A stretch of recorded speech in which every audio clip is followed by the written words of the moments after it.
Today we're putting together the Parlor Pumpkin. It has a beautiful stained glass glow, but it's made with just 3 sheets of black cardstock, some vellum, and some patterned paper for the backside. Also, with just a touch of some pale ink, it really gives it like a ghostly, aged kind of spiderweb look that I love. Just pop in a little light and it brings so many Halloween vibes to your display, on a table, mantel, or in a window. It's simple, it's fun, and it's the kind of project that you can really do in just an afternoon or an evening. I've got my pieces cut out and ready to go, so let's get started.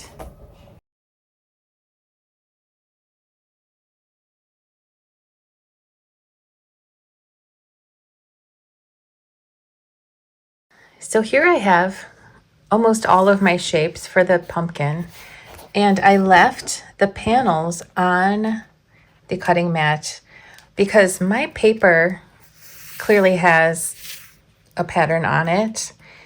And if yours does too, then I suggest removing the panels carefully and keeping them in order so that when you put them on your project, they still like tell the story of the paper. So I'm gonna grab my old broken spatula. I love this one because it's super thin. And I'm just gonna keep each little row together in one little stack. I'm gonna put this here for now.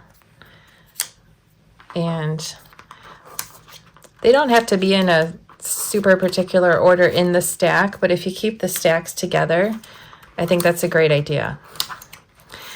If your paper doesn't have a distinct pattern like that, then it really doesn't matter. Like if you're using black glitter paper or just like polka dots, like small polka dots, then it really won't matter. But just doing this is gonna make it look really good finished. Oops. I picked up some of my parts here. The pumpkin is 10-sided. So most of these, the little stacks have 10 in them. These are the main sides, and there are 10 of them, and each one will have a number at the bottom. Your machine will have cut that number into your shape to make it easy to identify them and use them in the right order. So we have 1 through 10. If you want to darken it in or write on it so you can see it better, you can with a pencil, pen, whatever. I grabbed my white gel pen to write numbers on it so you could see them clearly in this video, but that's optional. You can still see them even if you don't write on them. So those are the main 10 sides, and then this is the bottom. We have the vellum pieces here. There are 4 of each, except for these large panels. One of them is split into 2. Of course, we have our patterned panels, and then these pieces up here are for the stem. There's this, and then there's 5 like this that are the same. And then these are panels that go on the stem decoratively. They just make it look more finished and nice. And if you want to add a texture to them by embossing them, you can. I will be doing that today to these panels. Also something to note, if you don't have orange vellum, I've noticed that colored vellum is a little harder to find in person. I used to be able to find it at my local craft stores like Michael's and Hobby Lobby, but it seems like they are just only carrying plain vellum now. I got this on Amazon. You could still use plain vellum and color it in if you want orange with alcohol markers. I haven't tried other kinds of markers. Other kinds of markers would probably work well too. But if you want to use plain vellum and color it in, you could do that. It's not too hard. I'm going to actually go ahead and later in this video, I'm going to use these markers on here just to give them a little bit more of like a stained glass, like streaky look. It's a subtle touch, but I am going to do that anyway. So just so you know, you don't have to have colored vellum. You could use plain.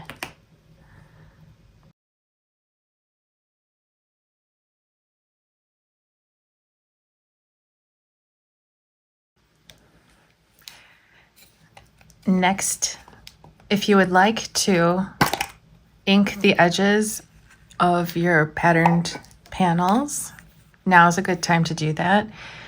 I'm going to be using the Color Petal ink pad set number 1025. This is my go-to set of ink pads. I just think a lot of these colors are really useful and versatile, especially the brown, the black. Can work well for neutral projects, vintage looking stuff, Christmas, fall, winter, spring, I guess. So I use this set the most, and I'm going to use the black one today. So this is really easy peasy. We're just going to gently ink the edges. So I'm just kind of getting that white edge and the front edge a little bit, and it just adds a really nice touch. I think it looks really good. I'm going to keep my pieces in their little piles, and I'm just going to quickly do this to the edge of each part. So again, this is optional, but it just adds a really nice touch. It goes really well with my vintage looking paper. And I even like to do this on like modern looking paper too. It can just be a subtle touch. You can go heavy, you can go light. You could, of course, skip it altogether. But I definitely want to do this for mine. If your ink pad set is brand new, the ink comes out a lot more quickly and strong. So to take care of that, you could dab it off a little bit. If it's brand new, you can dab it off on like a paper towel or use a dauber to transfer it or something. But just maybe test it out on something first if you have a brand new set of ink pads. Mine that I have here is a couple of years old now, maybe a year and a half old. I've used it quite a bit, so it's like the perfect amount of ink, I think.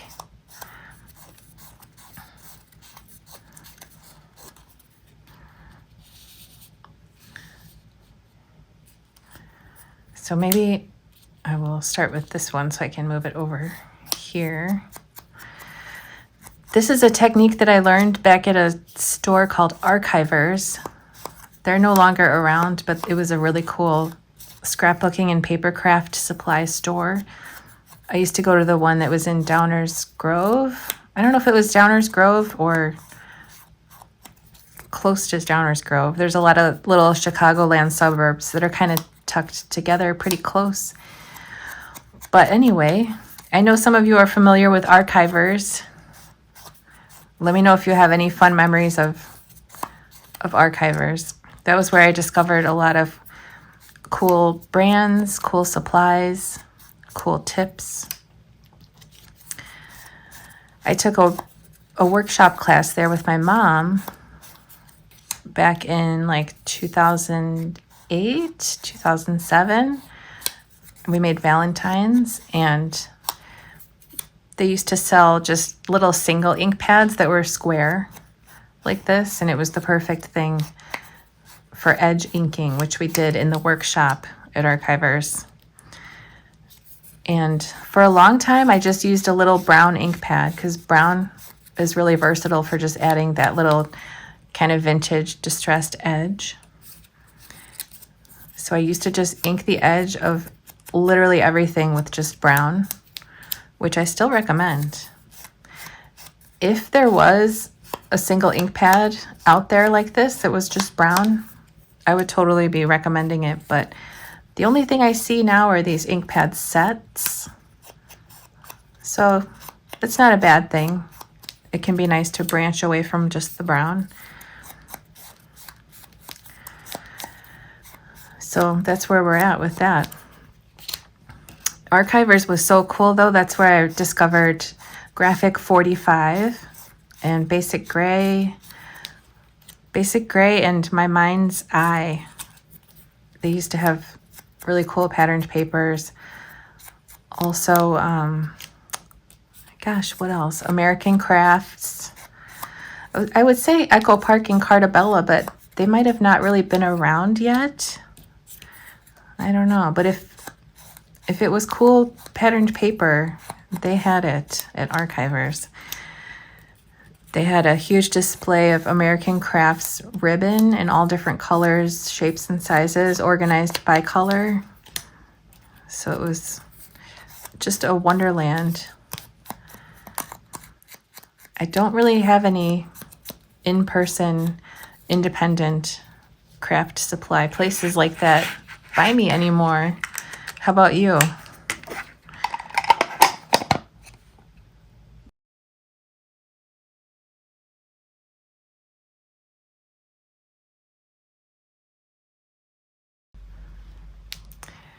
The next thing we're gonna do is take these large sides and we're gonna fold them up along their score lines.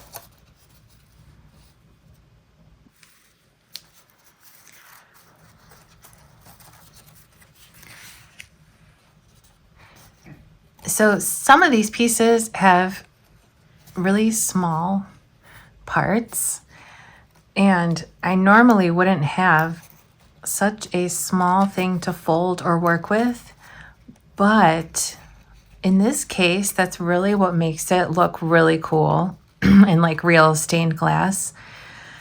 If it was any thicker, it just wouldn't quite look like stained glass. So for some of these, it's really tiny, but it's not so tiny that it's impossible. So what we're gonna do for each of these is just fold them along their score lines.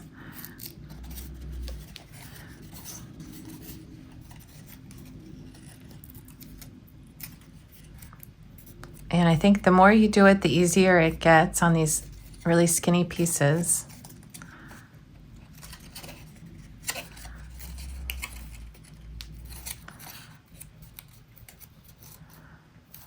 Just like that. So everywhere that it had a score line, I just folded it. And I'm just gonna do that to each side, all 10.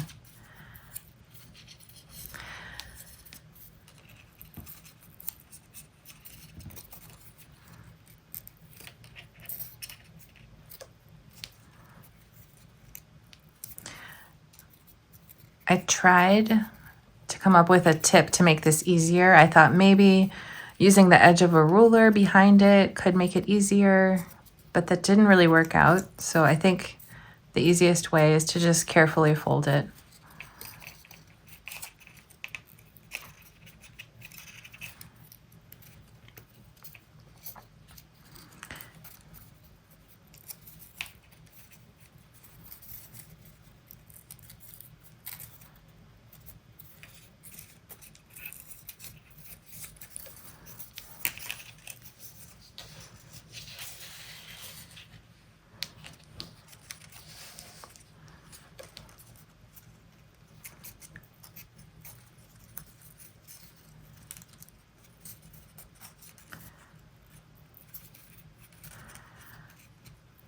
So let me know in the comments, what kind of score lines are you using?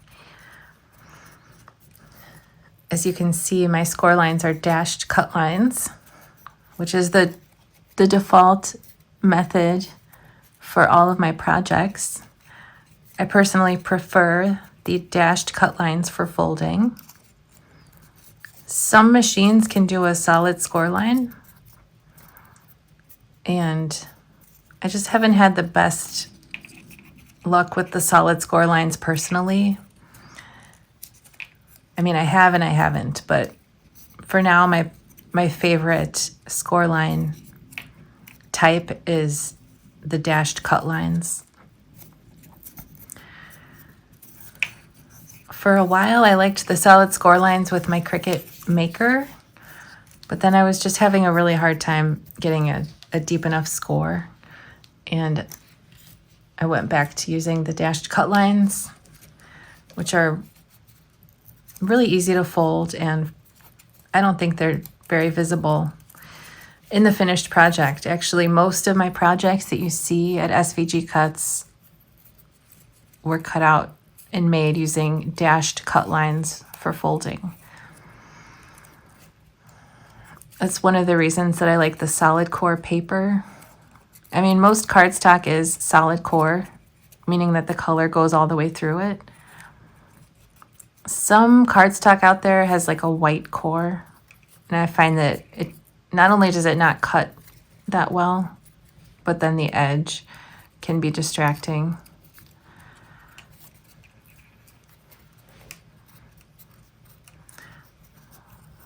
So those are my thoughts on the score lines. Tell me your thoughts.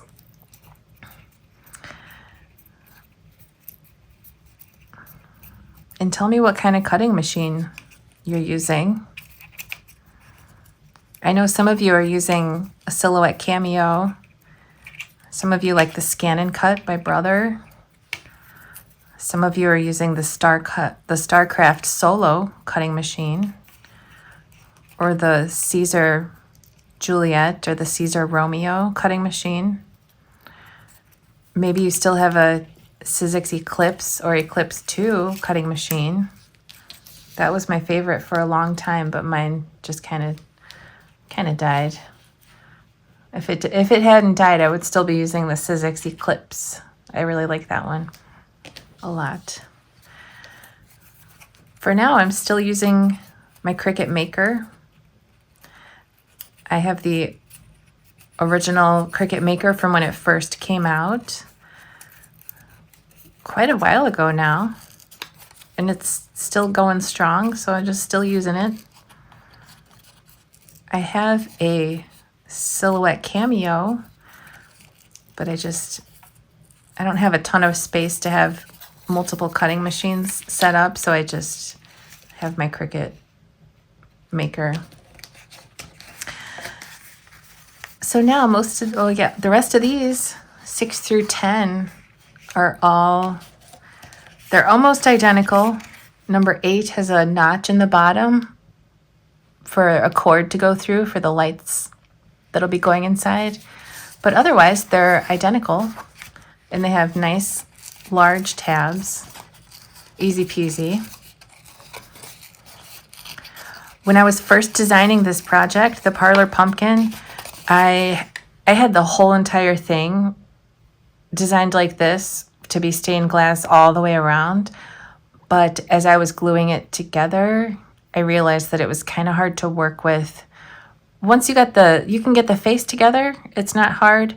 But then if you try to make the entire thing like this, it gets a little fiddly and annoying. And I have a thing, obviously, where I don't want any of my projects to be annoying or fiddly. So I decided to make the back of it just simple. So sure, it would be cool if the whole thing was stained glass, but I really don't think anyone would enjoy making it or want to make it or want to recommend it to other crafters, because I was not having fun making it that way. So I said, hold on, let me make the back just easy and plain so that this is still a fun project. Because if it's not fun, then that's kind of the whole point. So tell me what you think about that.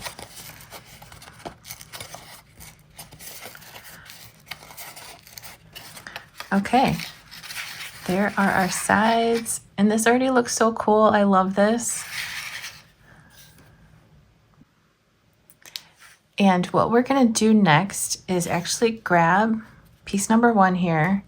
I'm gonna shift it down to the end, and then I'm going to move these off to the side, 2, 3, and 4.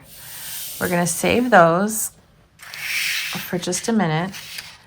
And we can go ahead and glue our panels onto the back. In my case, my patterned paper panels. Maybe yours are something different. Tell me what you're using for your back panels.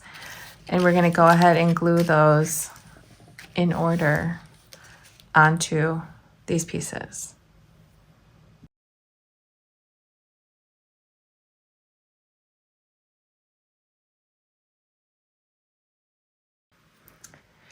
So since I kept mine in order here, hopefully I don't sneeze and blow them everywhere.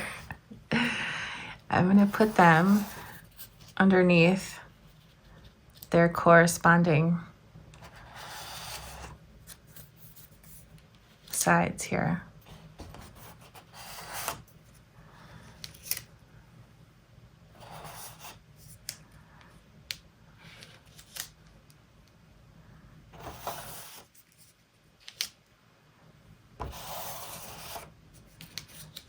Like so.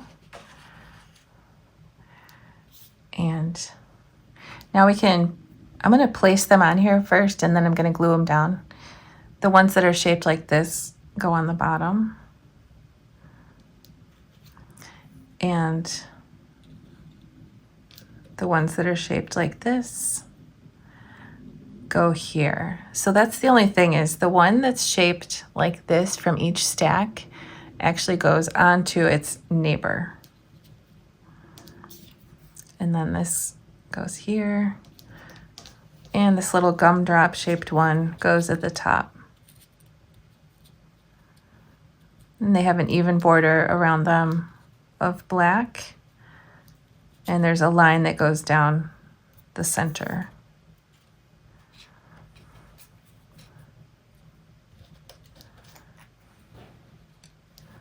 I'm just like in love with this paper.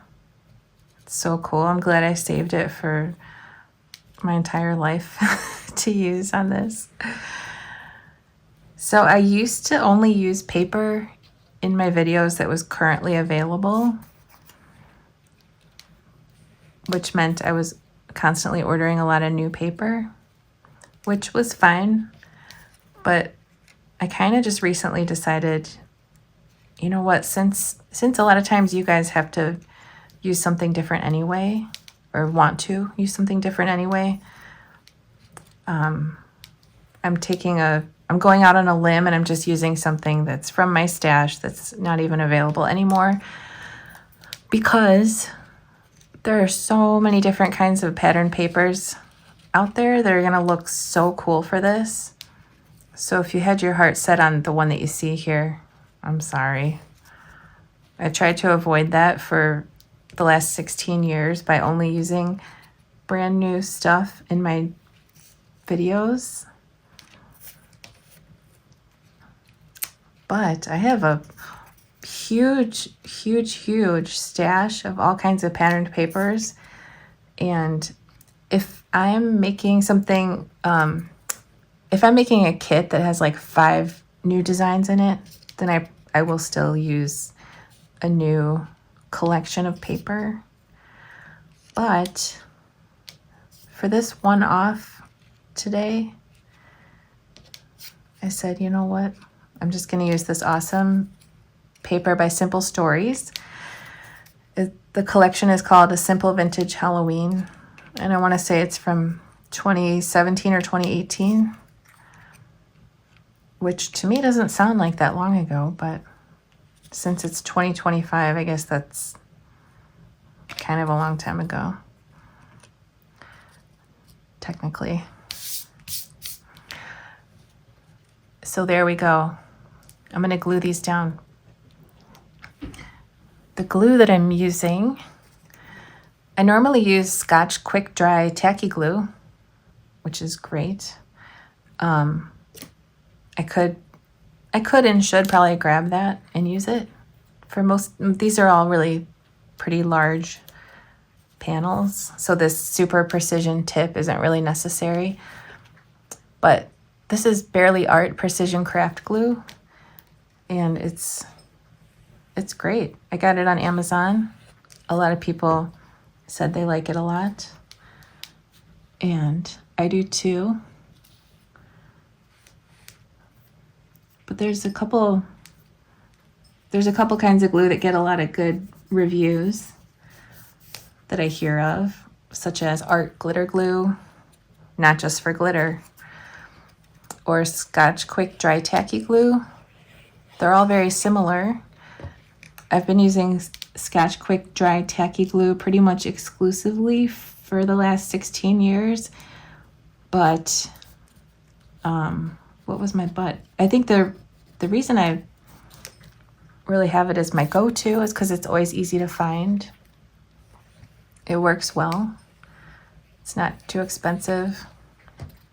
You can find it wherever craft supplies are sold. Scotch Quick Dry Tacky Glue, that is. So if you need glue, you can just usually run out to Michael's, Hobby Lobby, Amazon. Not that you would run to Amazon, but somebody recently said that they couldn't find the Scotch Quick Dry Tacky Glue like they normally do, excuse me, at Michael's or Hobby Lobby. So there was some concern that it could be no longer available recently. I don't know. I haven't really heard much more about that or tried to find it. So let me know in the comments, what kind of glue do you like? And have you had any trouble finding it? It would be nice to see the Barely Art Precision Craft Glue available at Michael's or Hobby Lobby.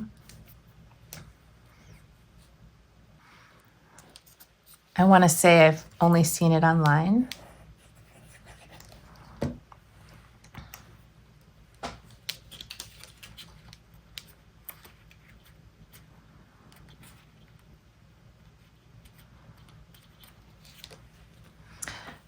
And I could be making this up, but I'm pretty sure it comes with different tips.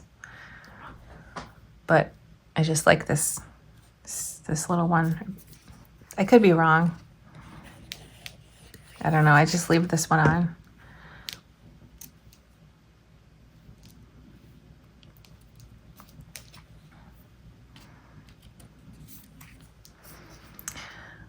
Well, I'm at the point in this video where I'm thinking to myself, should I show myself gluing all these on?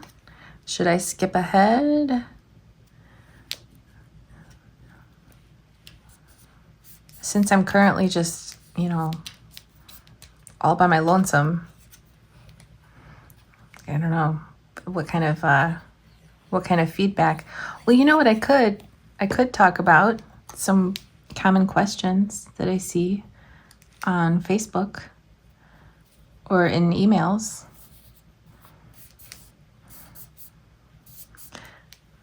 One common question that I see regularly from people is, how do you store your finished projects? And I could let you guys know. I could let you know how I store them if you want to hear about it. Well, the dramatic pause. Here's how I store my finished projects. There's more to it, but I'll start by saying that I put them in plastic bins, which doesn't seem like a shock. But something I like to do is, well, first of all, I set them down in a plastic bin so that they're just sitting upright. If I was to lay something on its side and it lays like that for very long, it'll usually get pretty warped. So I always set things down like sitting up, or obviously if it's a card, I will lay it flat. And I don't like stack things up generally unless it's something like box shaped that's really sturdy and it could definitely support something light on it. So I'm just like aware of not leaving something to get warped in a plastic bin. And when things get a little dusty, I have a super soft paintbrush that I use to brush off the dust. And that seems to work really well. Just kind of clean it up after it's been on display for a little while. Because I don't know where all this dust comes from, but it's just like one of those parts of life that's just nonstop maintenance, I guess. I also like to put a silica gel packet in the bin. I don't even know if it does anything or if I should be recommending that, because on the, you know, those little silica gel packets, like when you buy something, I'm seeing if I have one. Oh, I do. If I buy something and it comes in a box and it has one of these in it, even though it says throw away, sometimes I like to disregard the instructions. I don't eat it, but I don't throw it away. I like to save these, and then I'll throw one or two in my storage bins. And I truly have no idea if that's helpful. But I like to think that if there is some kind of moisture in there, that it's taken care of by the silica gel packet. So take it as a tip if you want to. I don't know. Maybe you guys, someone out there is probably already doing the same thing. So tell me what you think about that. And I like using the plastic bins because clearly they're sturdy and they protect stuff.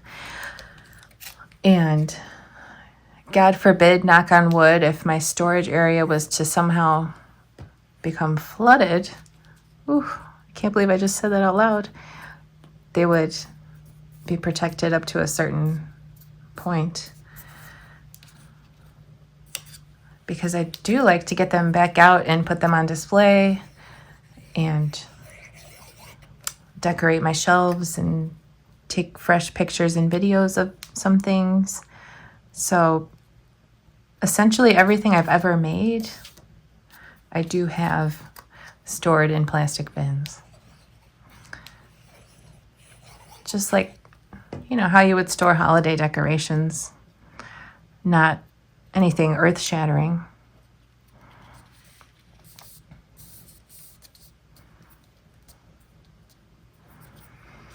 If you're short on space, perhaps you'd be interested in box cards. I've had a lot of people tell me that they've downsized to a smaller living space and they don't have a lot of decorations, but they do enjoy putting out box cards that they've made. Box cards are pretty much like pop-up cards, and they're like a little scene, but it's usually only about this big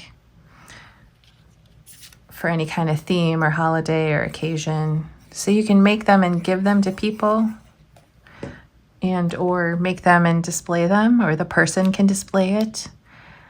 So I've heard quite a few people recently say, oh, I made this for someone who's in assisted living, or I made this after I downsized to a smaller home and I enjoy bringing it out as decoration because it folds flat and it doesn't take up a lot of room in storage or when it's on display. So I think that's really cool. I had never considered that as a benefit of the box card, but I love the idea of bringing a little seasonal joy to your space or someone else's space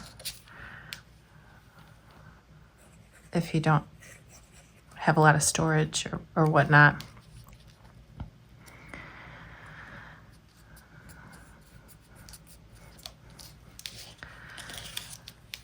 Okay, we're getting close here.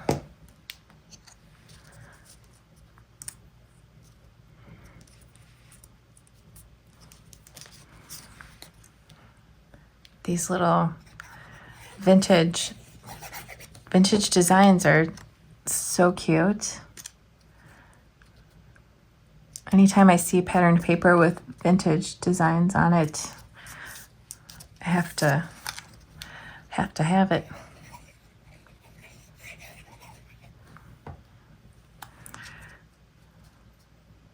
There's so many different cool papers.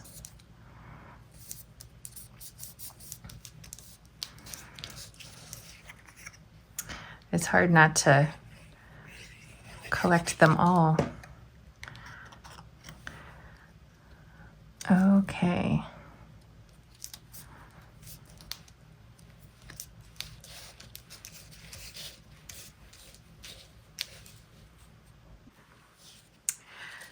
Okay, now I'm gonna stack up these completed ones here and put those to the side. I'm gonna look at these guys. Not that it matters what order they're in, but I'm gonna grab these and let's go ahead and put our vellum on.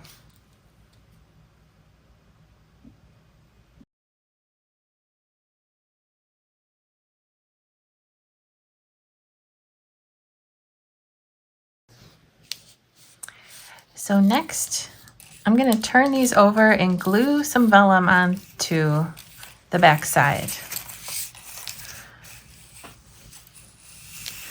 So here are my vellum pieces. I should have mentioned when we were identifying the parts. I'm just gonna grab any one of these. So this piece looks very similar to this. And the way you can tell them apart is there's this little divot cut out of the bottom here. That's to signify that these go onto the bottom. So it's going to be like this. Again, one of these is split. We'll save that. And then this also has a little divot cut out of the bottom. That's to let you know that this is the bottom, because it's not, I mean, you could probably get away with gluing it like that, but it goes like this with that at the bottom. Let me maintain my piles over here. This will be going right here. And then clearly this goes here. And there's just like a hair line of a border around it. And we're just gonna glue that just right centered. And then this obviously goes up here. And again, there's just like the width of a hair around the edge.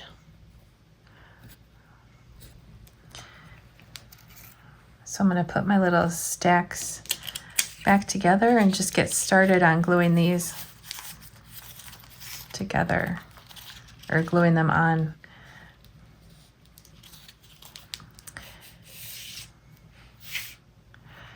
So I have the top, the next part, this, and the bottom. And these that are split here, it's pretty clear that it goes like this. From my understanding, vellum can go on either way. It doesn't have a front or a back. So that'll be going just right like that. And the other one will go here.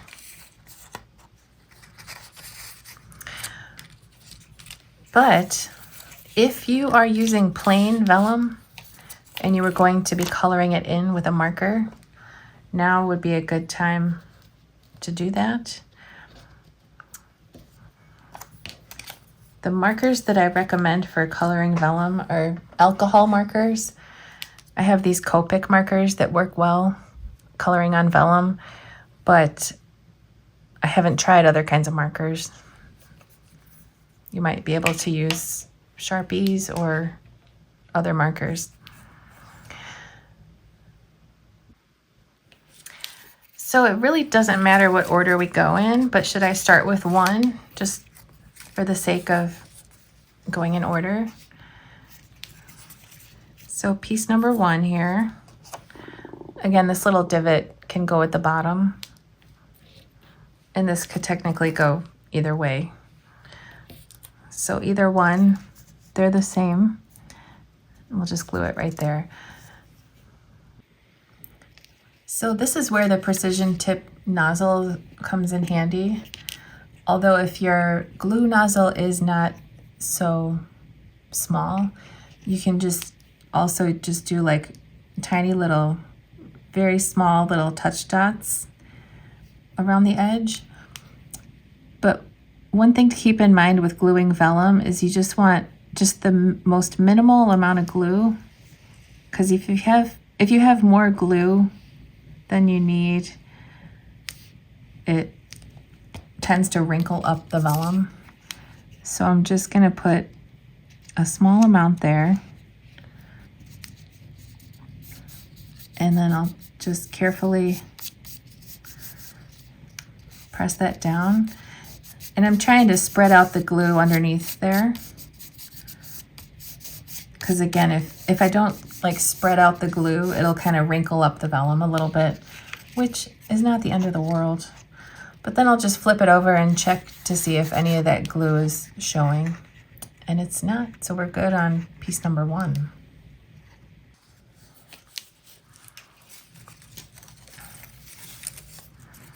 Piece number 2.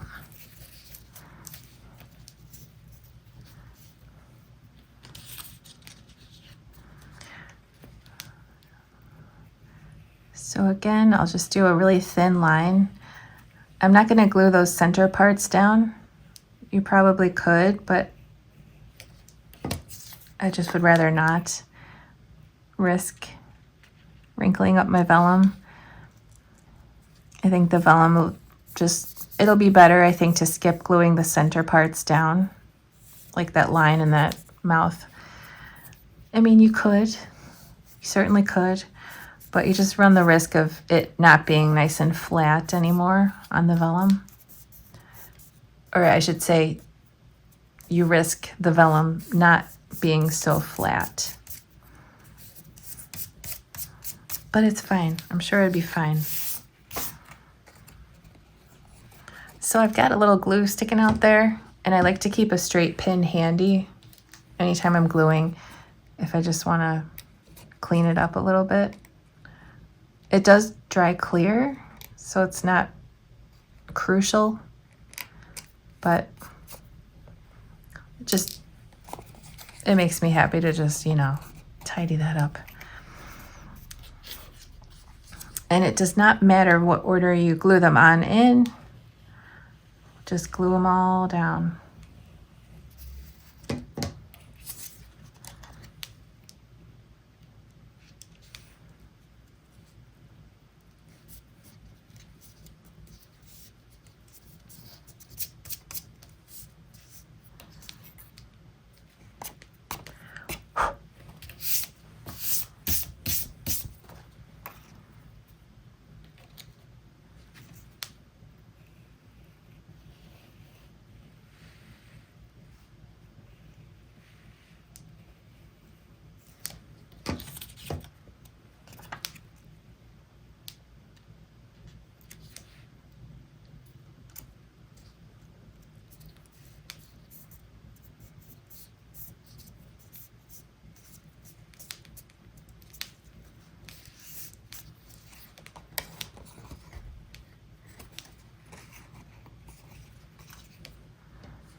So I'm essentially just doing the same thing for the next two, and then this one is almost the same. It just clearly has this piece.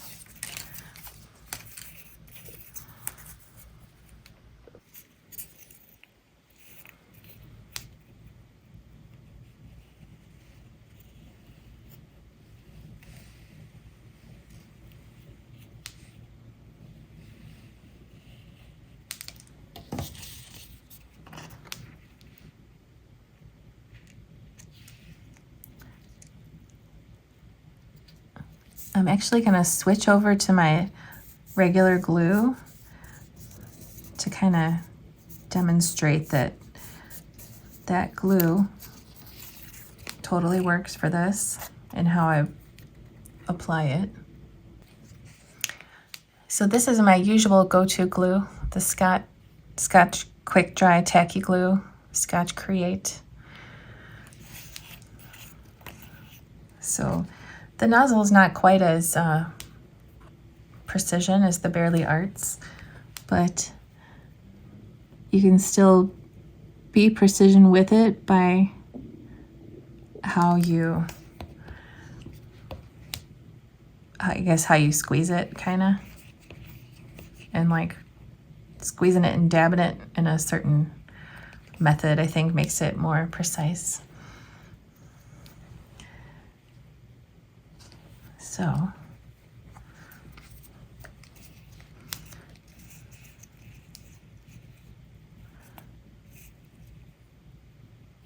So just like a tiny little dot's coming out, and I will just kind of just do that. I could do a line, but it seems to be more, I have more control if I do little dots, I think. As long as we flatten them out after we put this on.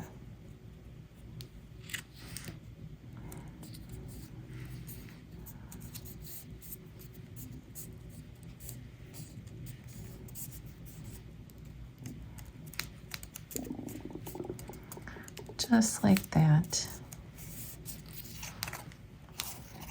So you can see that totally works too.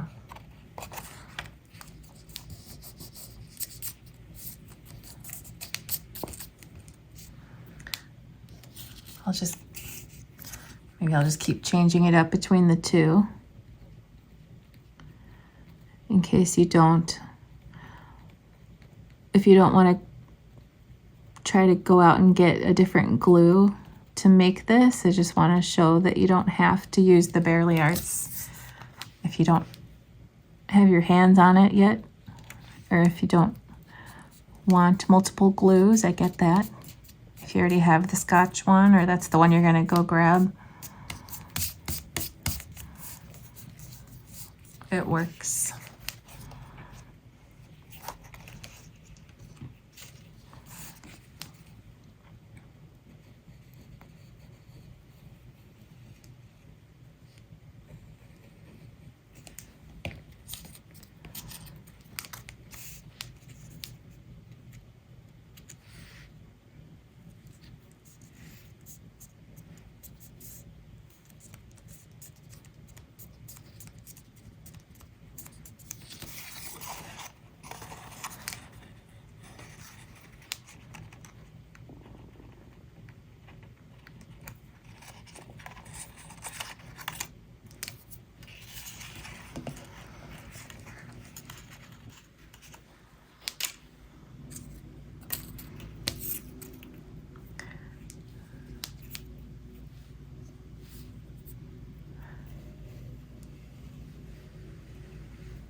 the final side.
Okay.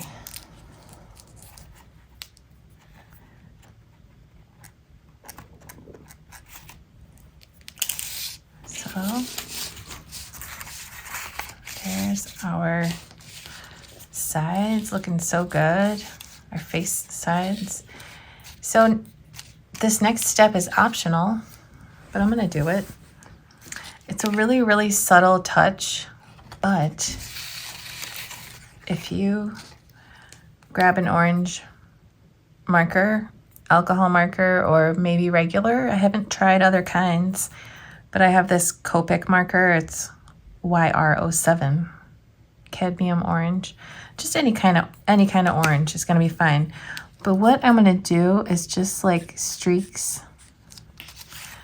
and I think it's pretty hard to see, but I think it adds a little bit of like more of a stained glass look to have it just have some streaks.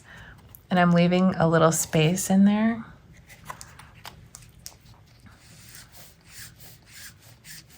Some of them overlap, some of them don't. So it has like it's not uniform, is what I'm saying. So I'm gonna do that to each of them. I'm gonna let it dry a little more. Then I'm gonna do this, and I'm gonna do it one more time. I'm flipping it over so that my lines are not like curved in the same direction. I don't know. So I'm just gonna do that real quick to these. It's kind of fun.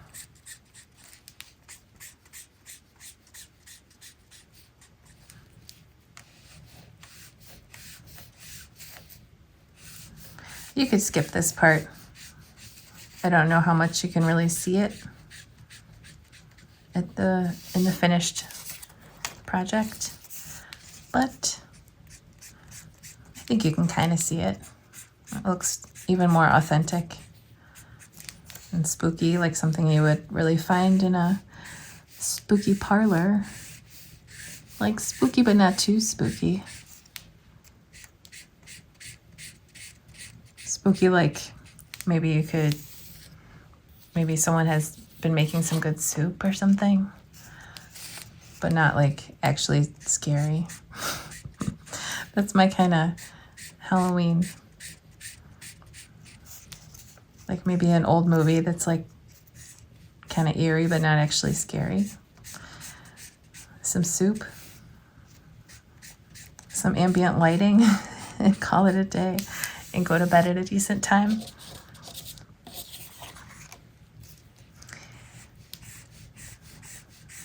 Okay, so there's that.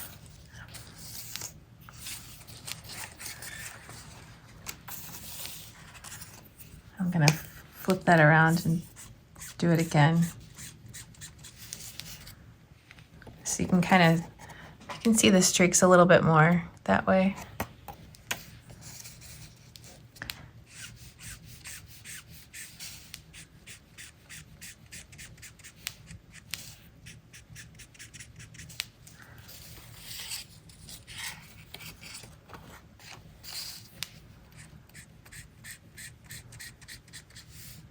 So you could try out different kinds of markers for this, or tell me if you have some experience coloring on vellum. You could test it out on some of your scrap vellum that came off of your mat. I mean, I wouldn't be shocked if even like a Sharpie or a Crayola could work. Just something to give it that look. I think is nice. Or not. You could even take like a really thin brown or black fine tip marker if you were comfortable freehanding some cobwebs on the inside, or like a crack, like it cracked. That could be cool.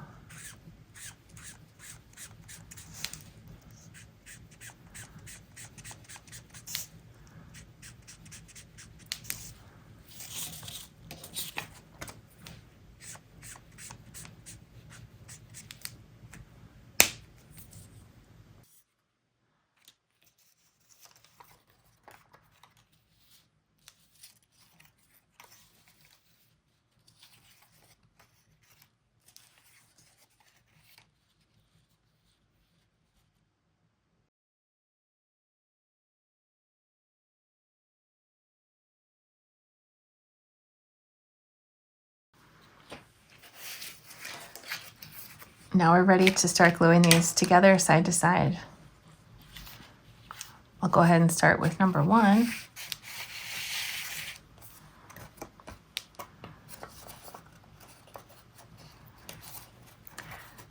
I'm gonna start here, and I'm gonna bend its neighbors out of the way a little bit.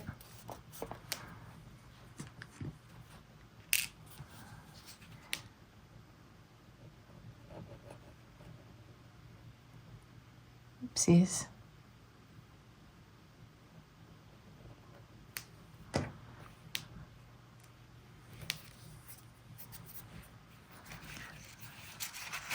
So number 2.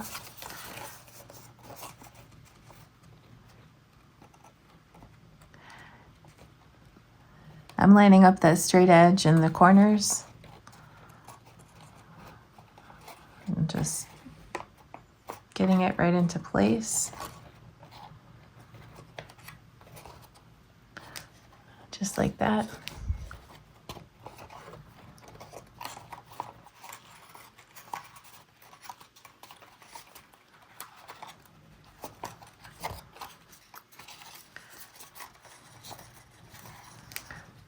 So next I will glue its neighbor here.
So these skinny, weird shaped tabs might seem a little intimidating, but we're just carefully just doing them one at a time.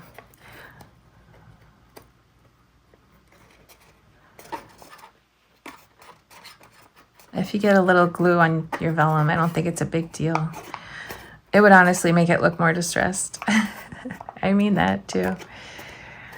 It sounds like I'm just saying that to be nice, but no, I'm not.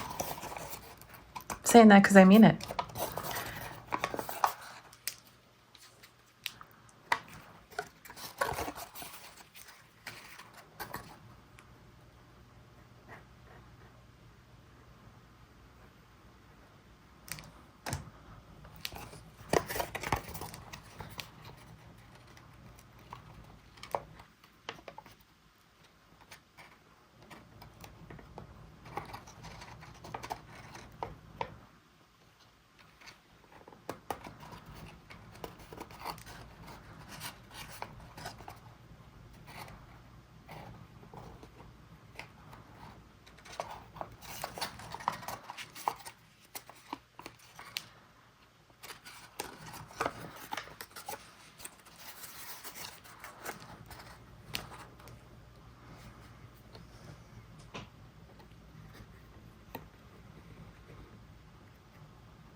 Okay, so same thing. I'm just going to bend the neighbors out of the way and start in the middle here.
Okay.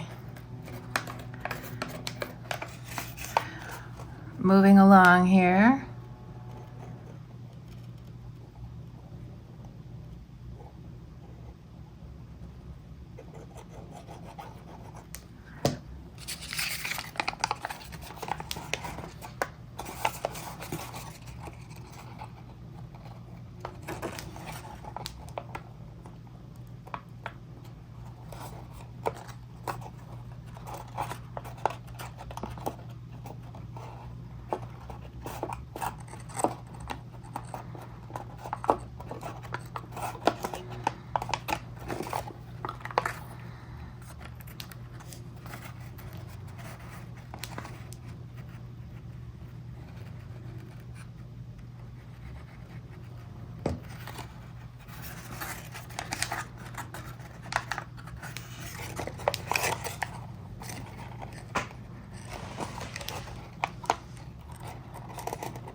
It's really coming together. Exciting.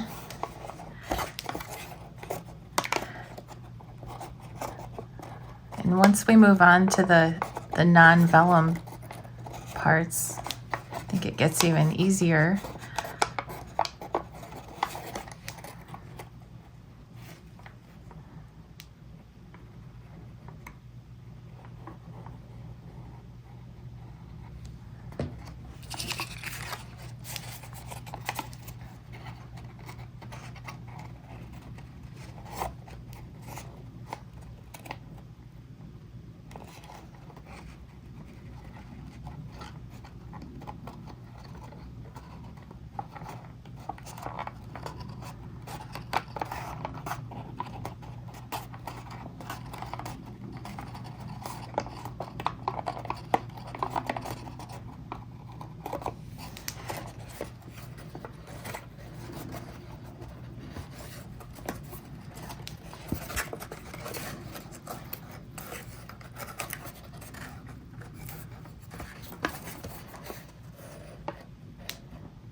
Okay, so that's all the vellum parts.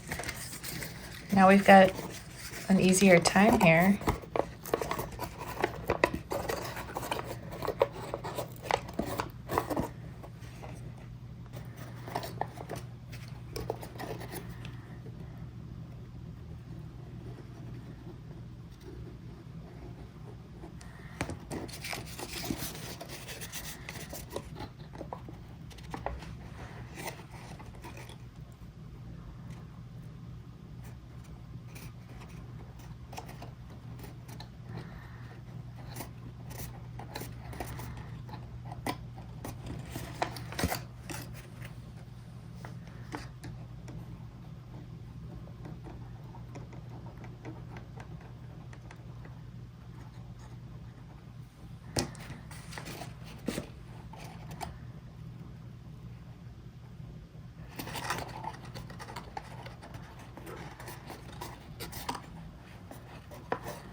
Okay, we're doing great.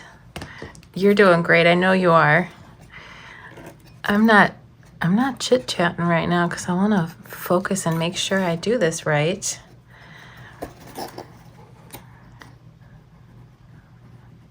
But if you're a fan of cats, or if you're a fan of my cat in particular too, Winnie, she might be making an appearance here in just a moment. She has just gotten up from a little nap. She's having a bite to eat. She's crunching a couple kibbles. And you know, there's a really good chance she might come over here and stir up a little catness. This one's hard to see.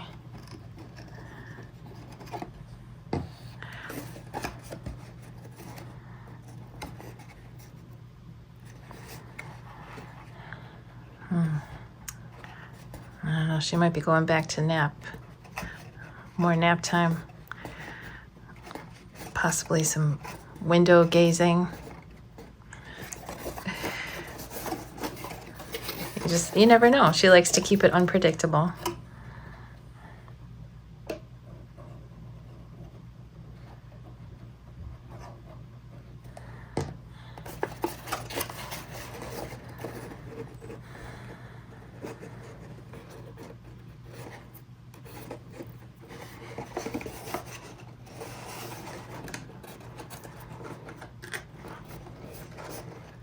Oh.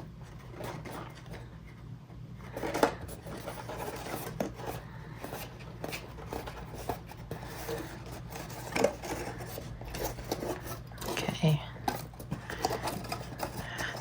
Looks like she's opted for some window bench face grooming at this time.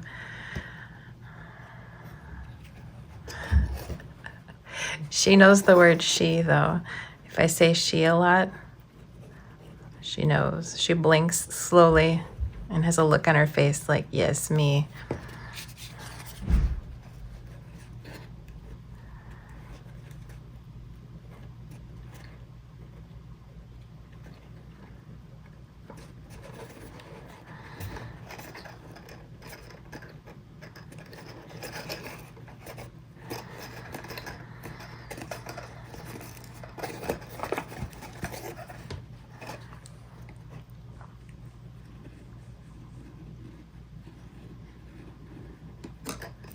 I'm gonna do these both at once.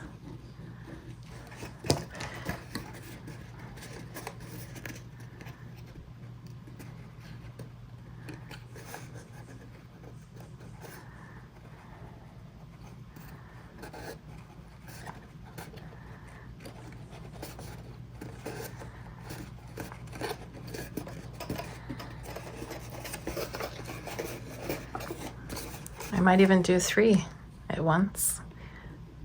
Let's see if I regret it. I hope I don't.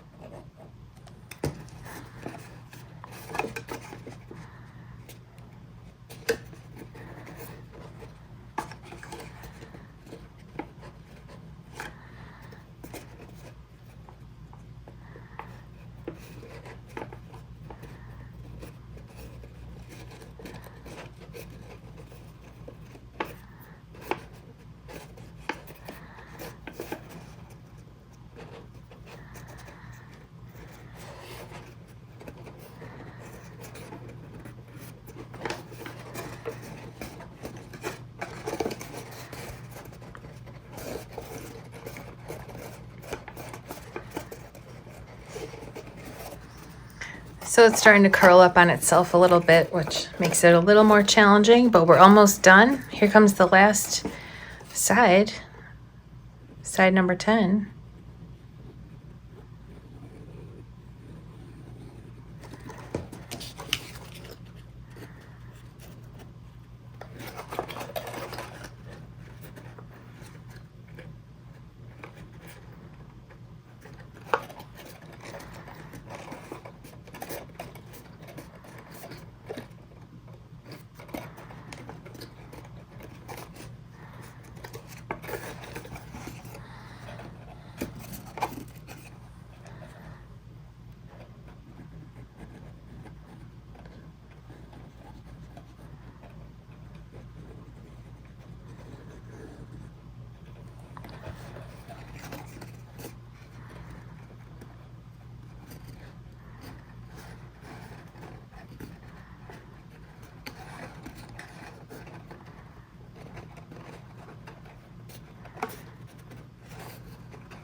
Okay. I'm going to give this some time to make sure it's really done taking hold before I close up the final seam here. Say hi. You're back to napping? You didn't want to get all up in the crafting?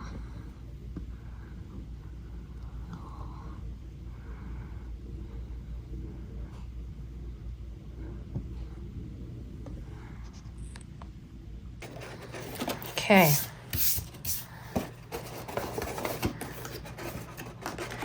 The final seam.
Let's hold this for a few extra moments because there's a lot of tension on here. It's going to want to slide out of place if it's not totally dry.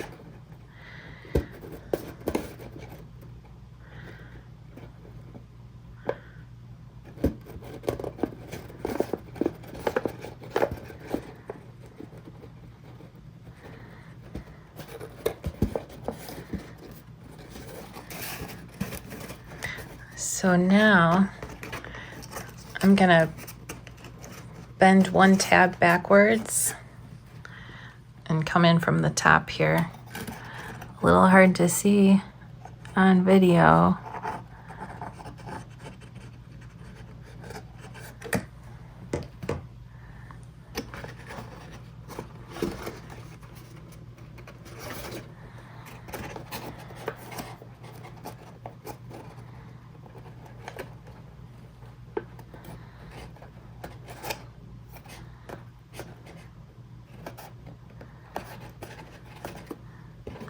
I'd say this is the trickiest part, and it's not too bad.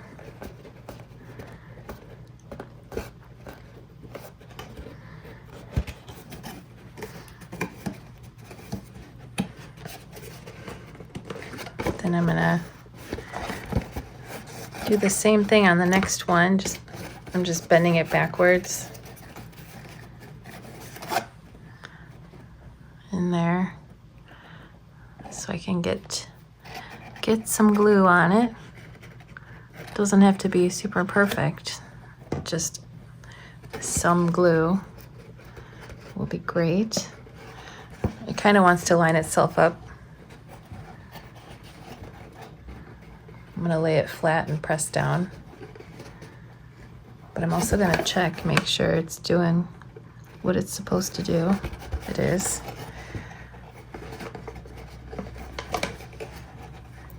And then I'll bend the next one backwards, and we're almost done.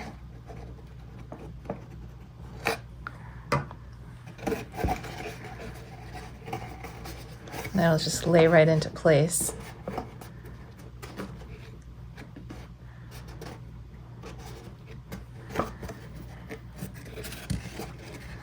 Then we just have these two at the bottom that I'm bending backwards on number 10 here. You can see.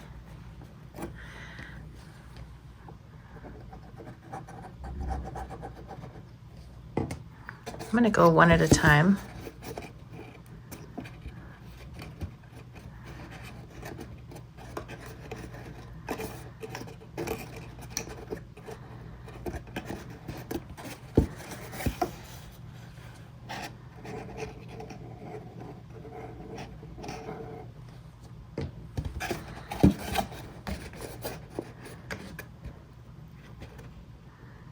And here's another one that we're gonna hold a few extra moments so it can not slip out of place.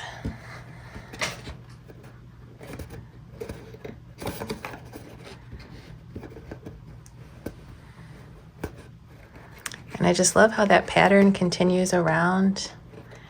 I love these vintage papers. I can't wait to see how you make yours, but we're not done. We have the stem at the bottom and a little bit of optional ghostly inking to do.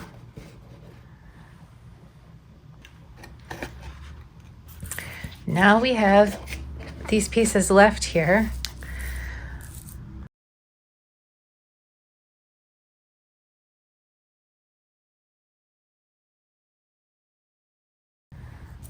Which are the bottom and the stem parts.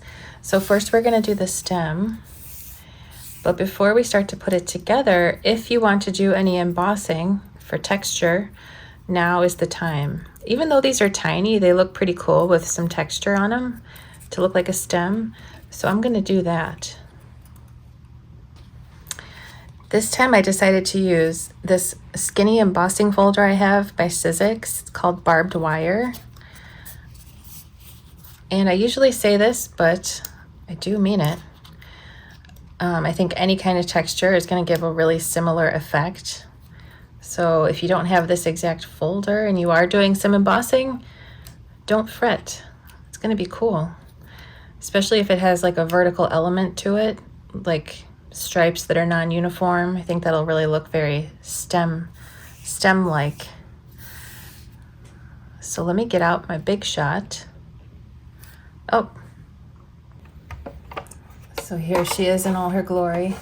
She's kind of ancient, but she's working great still. So I have the cutting, or the whatever surface. This is also like a die cutting machine for manual die cuts, but I only use it for embossing. I have the two plates here. You put your folder through with the pieces of paper inside, which I'll realign here. And lately I've been doing a technique where I spritz the pieces with some water first, but I think since these are so tiny, I don't think it really matters. They're still gonna come out well. So you could, if you want to use like a misting device or like a mister, spritz water on them, you can. But I'm gonna just keep it simple and just run it through.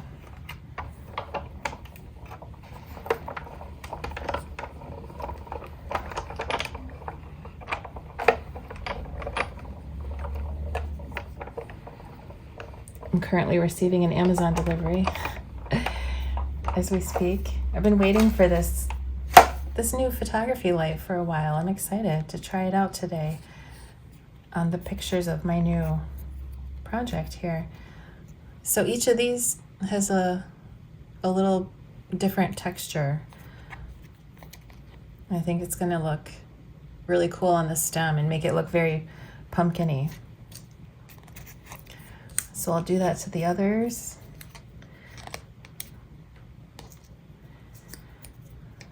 Real quick. And especially when we add some pale ink, it'll bring out the texture and look kind of spidery and ghostly. It's something I like to do on pretty much all my Halloween projects that are black. I think it looks really good.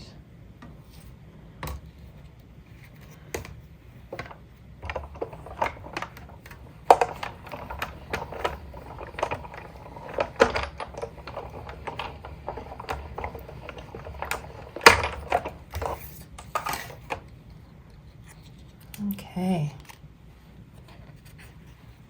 This is good. It's gonna look great. Then for the top, I'm gonna emboss this too, and you could truly do anything. It's gonna look really cool. But I happen to have this other ancient folder from Cuttlebug, and I think any of these would look really cute. But to stay in the vein of my vintage paper, I'm gonna go with this star.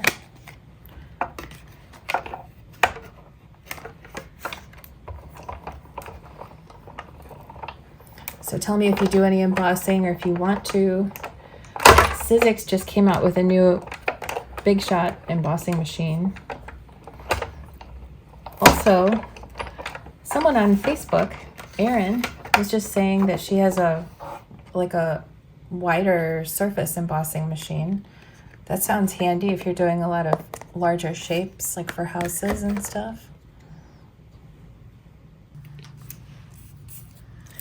So here are my embossed shapes. Here's my sides of the stem.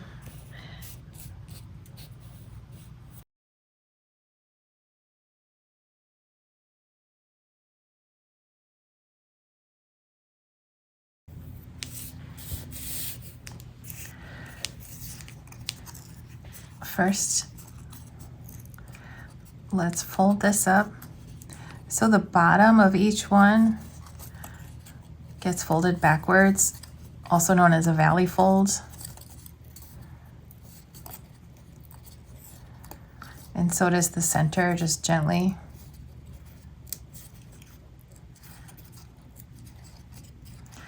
So I'll do that to all of these.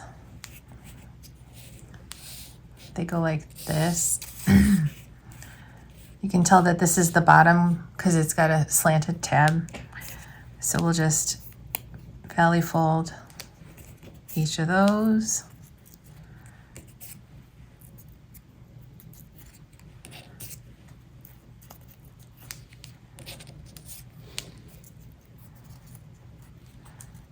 And then regular fold the other spots, also known as mountain fold.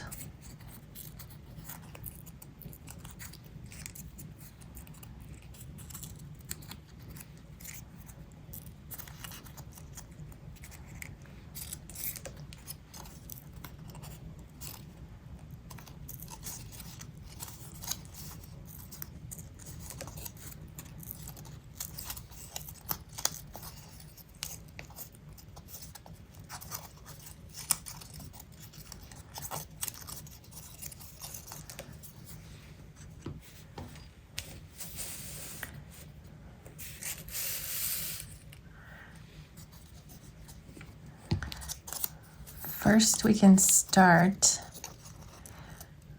by gluing these inside like this.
forgot to mention that each of the sides is equal. Hopefully that was kind of obvious. So we're going to just glue the sides together, side to side.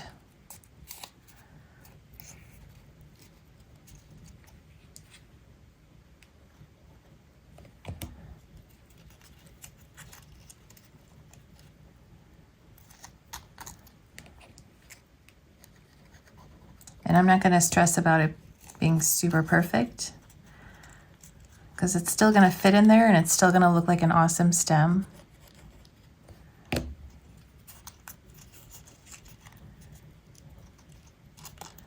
So just do your best and it's going to be great.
Okay, it doesn't matter where you start, we just want to glue the rest of these sides down.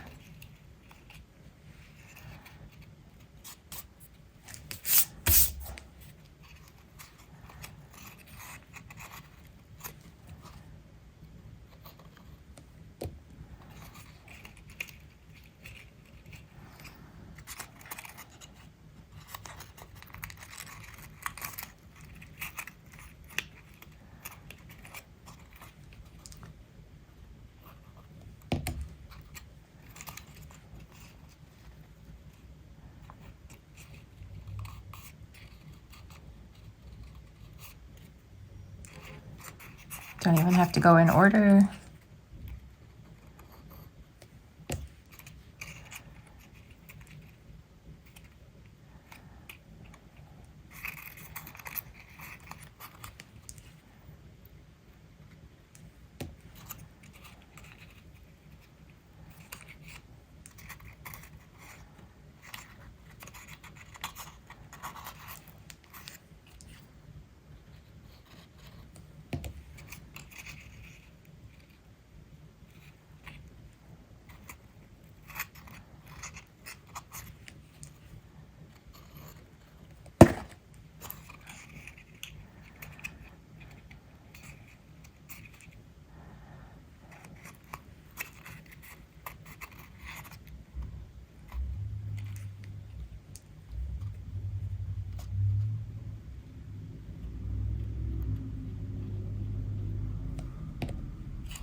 There's, I think, just one more here. I have not been counting.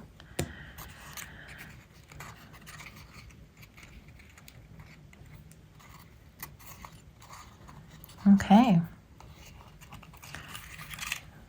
Now let's add these.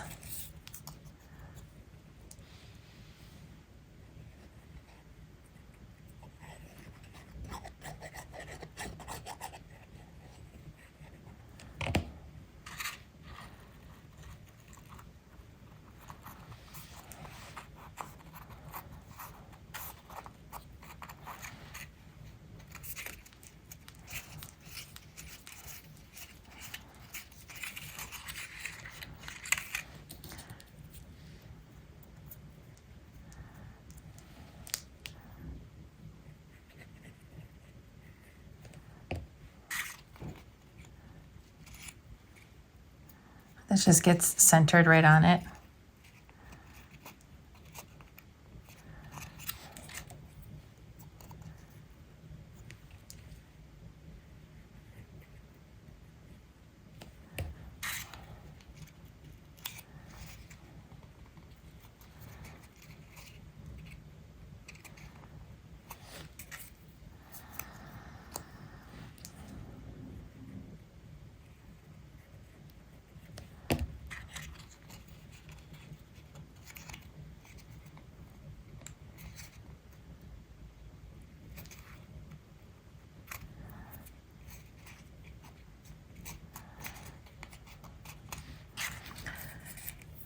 So tell me in the comments if you're making any more Halloween crafts. Lately I've been noticing that crafts is like a weird word to say. I think I'm overanalyzing the way I pronounce the word crafts. But FTS is kind of a weird combination. Crafts. I need to get a life. I like to overanalyze how I say words. But I'm just kidding. That's not a nice thing to say about myself. However, I don't know. I have some ways that I say words, and I'm trying to determine if other people say them that way or if it's kind of just me, or did I get it from my mom because she's from Dallas. I don't detect an accent that she has, but there's got to be some things I've picked up unknowingly. I don't know. I just want to be clear and understandable. It makes sense.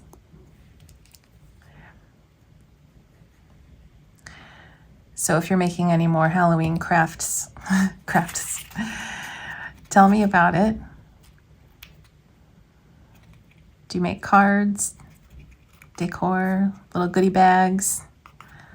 It's so fun. It's such a fun, like, low expectations holiday. You know, you could completely opt out if you want, you know, so that's cool. Or if you want to wear anything you want, it's like full license to wear a costume or something fun and just have fun with it. Have treats and candy. No gift giving necessary. No expectations on gatherings. Just some good old-fashioned fun. So I like to have fun with it. I'm probably not decorating inside my house as much as I used to, because at this point in my life, we have a lot of toys everywhere, kinda. I mean, they make sense. We have them like pretty organized, and each toy area has like a theme, sort of, you know, like I like to keep certain toys together just for everyone's sanity, and because it's more fun when like all the food and kitchen stuff is together, obviously all the Barbie stuff. So it's a lot of fun, but there's not a whole lot of extra space for like additional decor. So we'll do some stuff, but not anything too crazy inside, probably. Okay. The stem is ready. Essentially, we're going to put glue on the tabs and just put it on in there. Let's go ahead and make sure that it's going to fit nicely before we get all glued. And yes, it fits so nicely, like a glove. I hope yours does too. So let's go ahead and put glue on these guys.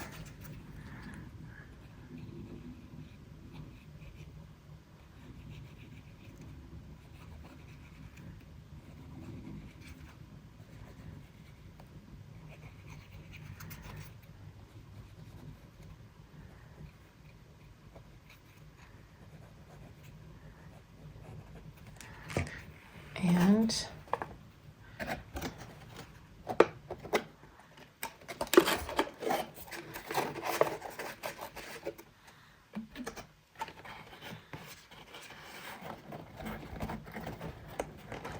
So I'm pressing on just one from both sides to get it kind of anchored. And then on the other side of the stem, I'll do the same thing.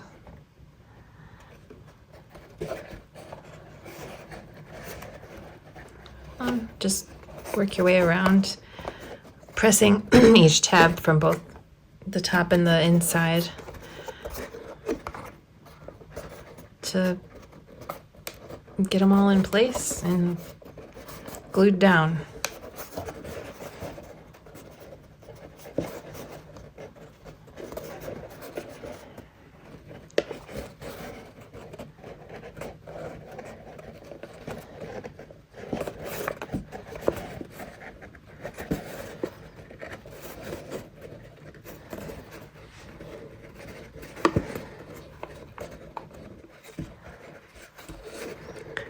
So now the only thing left to do, if you want, oh, there's two things. I almost forgot about the candle or fairy lights inside. You know, fairy lights might be like safer. So if you have a string of LED fairy lights, warm white, I'll link my favorite warm white LED lights, fairy lights. I like them because they're warm white and they plug in, so you don't have to mess with batteries. And then I'm gonna use a electric candle, 5-inch electric candle inside mine. Both work. Both ways I probably wouldn't leave it unattended with the light inside. But let's put the bottom on. Oh, there's three things. There's three things. We're gonna put the bottom on. We're gonna do some inking if you want. And then we'll pop a light in it and enjoy it. So I'm going to start by gluing down one of the front tabs first to kind of anchor it. Actually, both of these.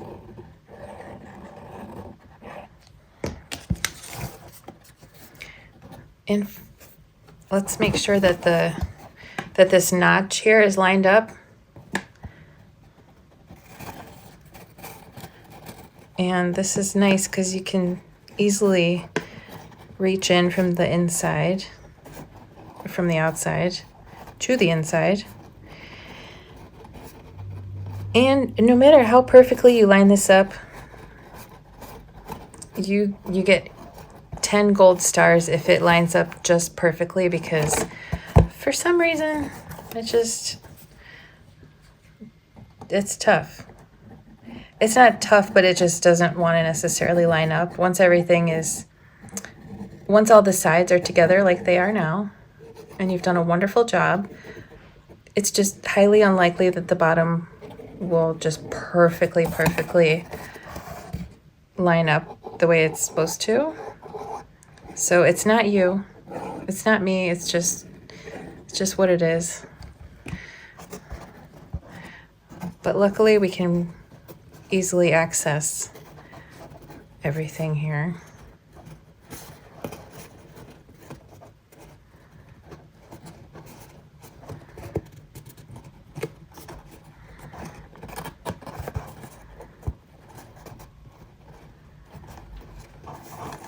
And I suppose what's even more important than it lining up is that it sits flat and that it looks nice, especially from the front. And then if you have any corners or sides that are not to your perfectionist satisfaction, I'm sorry. You'll just have to try to let it go. Okay, I'm gonna make sure it sits down nicely. So that's awesome. Let's add a little ink.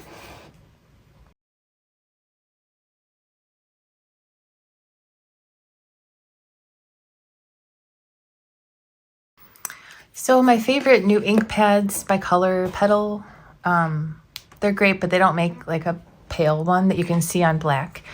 So thanks, Carol Strebler, for recommending Distress Ink and Picket Fence. I am going to use this. I'm so sorry, I'm forgetting who recommended this one. This one also works, and this is what I used originally it doesn't look like it would show up, but this one is Distress Oxide Frayed Burlap. So I haven't messed around with these inks very much, but I'm doing it. I have this random dauber that I'm gonna use to apply this ink. I think this is the recommended method. I'm not entirely sure, but I'm gonna start on the back just in case it's too much. Okay, so this one is a lot more visible than the other one. So I guess it depends on how much do you want it to show? How much ink do you have loaded up on your little transfer thing, however you're applying it? Are we daubering? Is that what I'm supposed to be doing here? I'm new at this method. I'm not new at inking pale ink on black, but I've never used this in this way. So it's just a little bit, and it's gonna give it just like that distressed, aged, kind of ghostly, cobwebby, dusty spider web. I mean, Halloween look. So that one you can see a lot more clearly than this one. I'll put them by here so you can see what they are. I should probably use a different dauber for each one, but okay, so this one's a little less obvious, which I kind of like personally here. It depends on your preference. But it seems to me like a lot of these inks are going to do a similar job. It's just how visible do you want it to be. So, I might do a little bit of both. I guess I should start with the darker one.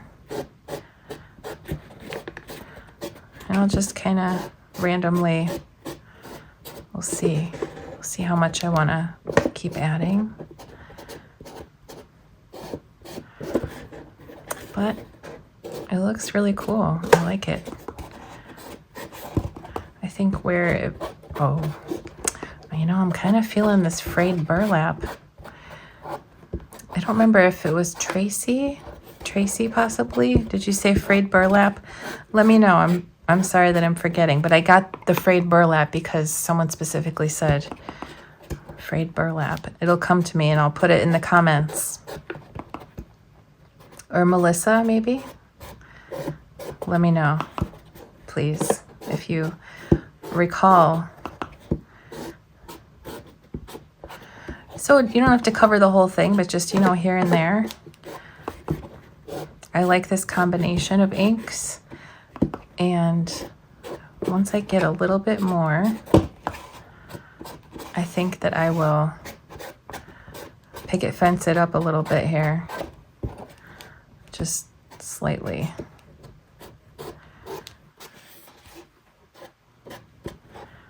It's like tarnished kind of looking, which is cool.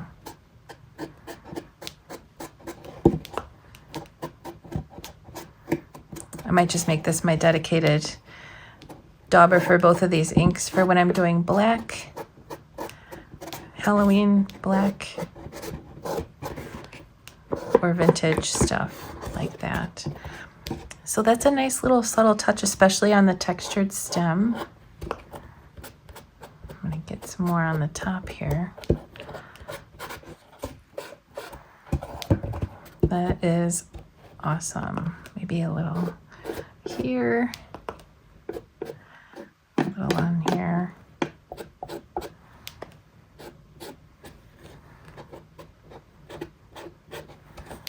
Yep, I like it. Very cool. All right, let's put our light in.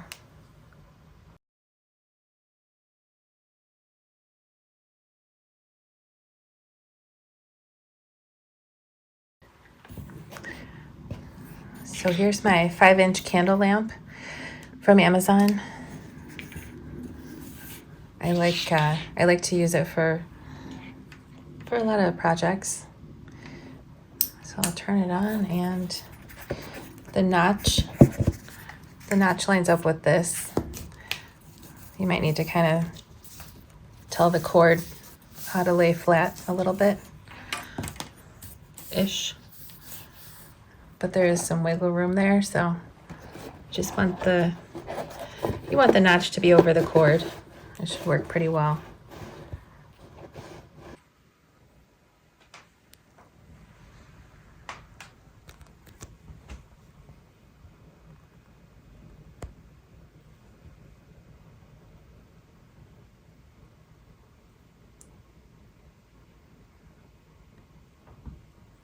I love it. I hope you love yours.